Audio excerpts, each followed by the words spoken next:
la declaración que entrega la Convención Constituyente y que ha generado muchísimo comentario durante este fin de semana, ¿no es cierto? Tanto desde el punto de vista de quienes consideran que se extralimita la Convención al realizar esta declaración, como de quienes consideran que era inherente, era una cuestión inevitable abordar las consecuencias del estallido que finalmente a la larga va a redundar en el acuerdo político que permite el desarrollo de esta convención. ¿Cómo observó usted las críticas y las reflexiones que genera la declaración de la convención? Mira, todo proceso constituyente, casi por definición, se desenvuelve en el marco de una determinada crisis social, de una determinada crisis institucional. Y eso es porque muchas veces, prácticamente siempre, pero muchas veces hay un orden institucional que no alcanza a satisfacer las demandas de una sociedad y empieza a ser transformada progresivamente por un orden institucional distinto. Y ese recambio de orden social genera tensiones, genera conflictos, genera crisis. Y las constituyentes no están llamadas a resolver esas crisis, porque esas crisis se resuelven, en principio, con las nuevas constituciones redactadas por las constituyentes. Y me doy esta vuelta porque el proceso constituyente se está desarrollando en el marco de una determinada crisis política, social e institucional importante. Y no podemos darle la espalda a esa crisis. No podemos intervenir directamente en ella, porque hay materias que hoy día son de competencia de los poderes constituidos, pero sí podemos contribuir a generar las condiciones políticas necesarias para que esa crisis se visibilice y se enfrente de una manera que sea coherente con el tipo de sociedad que la constituyente está tratando de que podamos construir en conjunto. Por eso no es, a mi juicio, y ya hablo aquí a título personal, una intromisión del poder constituyente, porque la constituyente no ha ordenado la liberación de nadie. La constituyente no ha promulgado un decreto o una ley. La constituyente simplemente ha emitido una declaración, una opinión que tiene por finalidad contribuir a generar determinadas condiciones para que entendamos cuál es el nivel de la crisis política y social que estamos viviendo. Esos efectos de la crisis social hoy día se están concentrando principalmente en aquellas personas que están privadas de libertad. Y por lo tanto nos parecía que era muy importante ponerlo sobre la mesa. Pero no le estamos dando órdenes a nadie, no le estamos ordenando a los tribunales que liberen a estas personas, le estamos ordenando, ¿verdad?, al Congreso Nacional que avance en el proyecto de ley de indulto. Simplemente estamos diciendo que aquí hay determinadas condiciones que de alguna manera hicieron posible el proceso constituyente, que tienen que ser visibilizadas y que tienen que ser puestas sobre la mesa para que podamos efectivamente avanzar en la construcción de un país más justo y más solidario. Perfecto, usted lo plantea como una contribución, dice aquí no hay un mandato, aquí no hay una orden, se emite una opinión que contribuya a, o que se haga cargo de la crisis en la cual se está desarrollando la convención, pero no es la convención la que va a resolver la crisis, dice usted, sino la Constitución. Quería preguntarle respecto a quiénes son sectores minoritarios dentro de la Convención Constituyente, porque se ha generado una conversación que es profunda, creo yo, y que podríamos haber empezado a tener hace ya un tiempo respecto a qué pasa con la representación, qué pasa con las mayorías y las minorías en un órgano como la Convención. ¿Cómo lo ve usted, vicepresidente? ¿Qué va a pasar, por ejemplo, con los grupos que son más pequeños, puntualmente en la derecha, por ejemplo? ¿Qué papel le cabe, cree usted, en el marco de la Convención Constituyente? Mira, a mí siempre me ha llamado la atención, este es un tema que yo vengo estudiando hace mucho tiempo, en mi condición de profesor de Derecho Constitucional y de Teoría Política.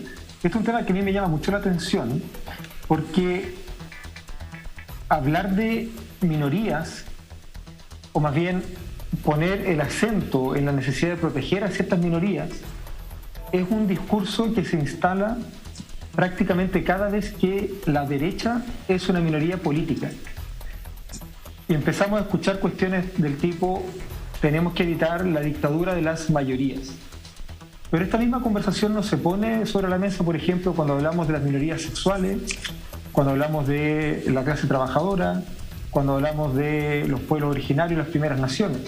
Es una discusión que se pone sobre la mesa cuando cierto sector gobernante se encuentra en condiciones políticas de minoría. Y yo creo que igual es importante preguntarse por qué no ponemos el acento, por qué no levantamos el tema cuando hablamos de las minorías que se encuentran en condiciones estructurales de postergación, y ponemos el acento solamente cuando hay cierto sector que se encuentra en una condición política de minoría, a pesar de que concentran todavía los medios de comunicación, ¿verdad?, el poder económico, etcétera. Jaime Baza, perdón, precisamente yo le planteaba al inicio de la pregunta que esta es una conversación de cierta profundidad y que deberíamos haber tenido en el país hace mucho tiempo. Acotado, claro, en el marco de la convención, ¿qué pasa con, más que minoría, no podría decir sectores minoritarios, ¿no?, grupos minoritarios? ¿Cómo se va a procesar, cómo se va a incorporar sus opiniones, si es un tema en el que usted haya reflexionado?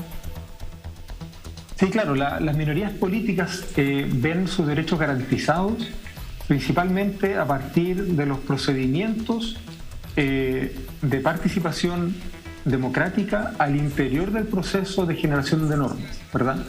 De modo tal de que la posibilidad de participar del proceso deliberativo sea equitativa, que todos los sectores puedan tener la posibilidad de ejercer sus derechos, ¿verdad?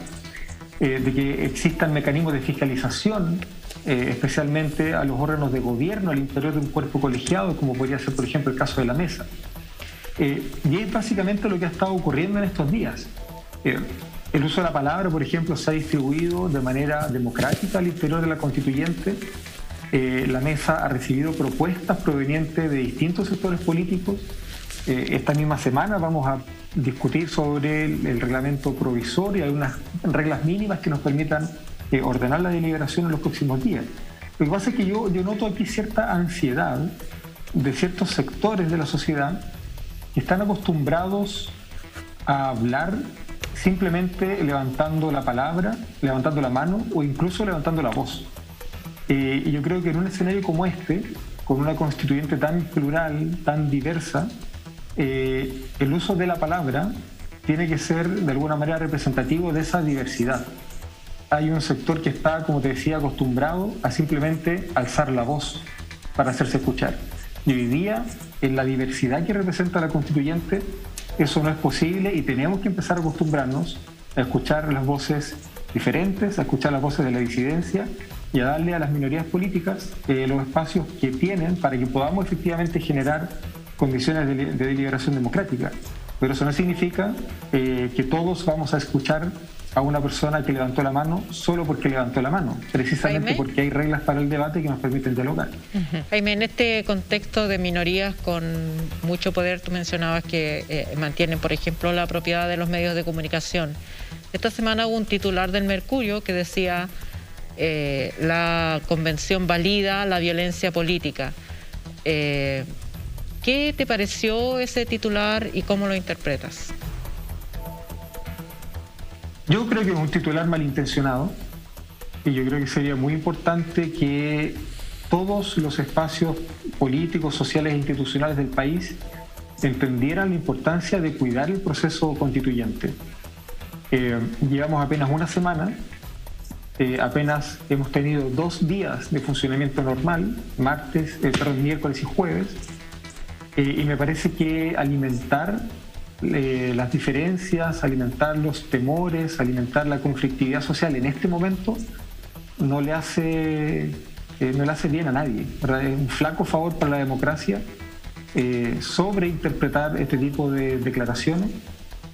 En ningún momento se habla de validar la violencia ni nada por el estilo, sino que hay buenas razones, ¿verdad?, para mostrar cuál es la profundidad del conflicto social que ha gatillado el proceso constituyente. Entonces, claro, estamos en un país donde la prensa es libre, por suerte. Cada sector de la prensa puede efectivamente decir libremente lo que quiera, pero creo que esa libertad también tiene que ejercerse con cierta responsabilidad, especialmente en un momento de crisis política y social tan importante y tan sensible como la que estamos viviendo en este momento.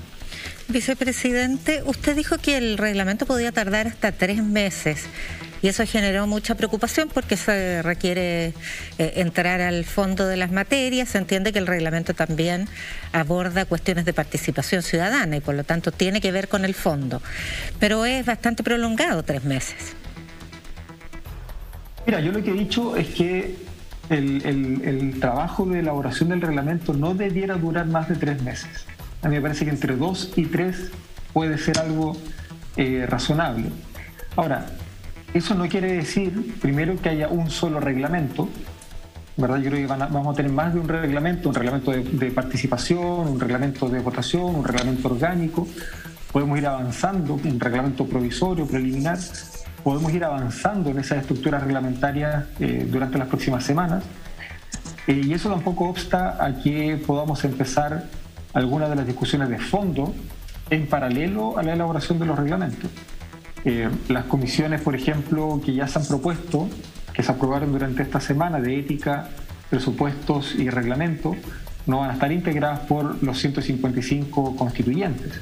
Y muy probablemente durante las próximas semanas las condiciones para que ese trabajo se haga de manera paralela van a estar, de modo tal de que, por un lado, podamos empezar a tener discusiones de fondo, por ejemplo, recibiendo a la ciudadanía, ¿verdad? Aprobando normas provisorias de ordenación interna, y podamos simultáneamente aprobar el reglamento orgánico lo antes posible para poder empezar ya plenamente el trabajo respecto a los contenidos constitucionales. Pero yo no lo veo como 2 etapas sucesivas, sino que como 2 etapas que se superponen una a la otra de alguna manera. Perfecto. Jaime Baza, muchísimas gracias por haber estado con nosotros esta noche en Pauta Libre.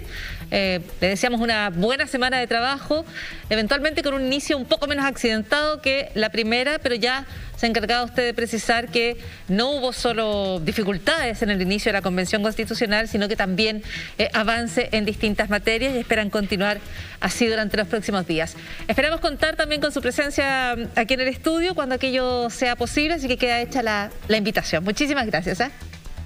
Muchas gracias, y antes de despedirme quisiera transmitirle un especial saludo y todo el reconocimiento y agradecimiento de la mesa directiva de la Convención Constitucional a todos esos funcionarios y funcionarias anónimas de los órganos permanentes de la República que permitieron que la Constituyente no cayera en el vacío. Funcionarios de la Universidad de Chile, de distintas instituciones, de la propia Secretaría General de la Presidencia, que permitieron, ¿verdad?, sostener a la Constituyente en un momento de mucha precariedad institucional. Funcionarios de las cámaras de diputados, de la Cámara del Senado, permitieron que pudiéramos dar un paso importante hacia adelante, y esta Constituyente durante la semana no fracasó en gran medida gracias a ese trabajo anónimo de funcionarios de carrera, de funcionarios y funcionarias del Estado. Así que mi reconocimiento para ellos y para ellas. Por supuesto, estuvieron con ustedes quizás en las horas más difíciles, podríamos decir que fueron las del inicio. Muchísimas gracias, vicepresidente Jaime Baza.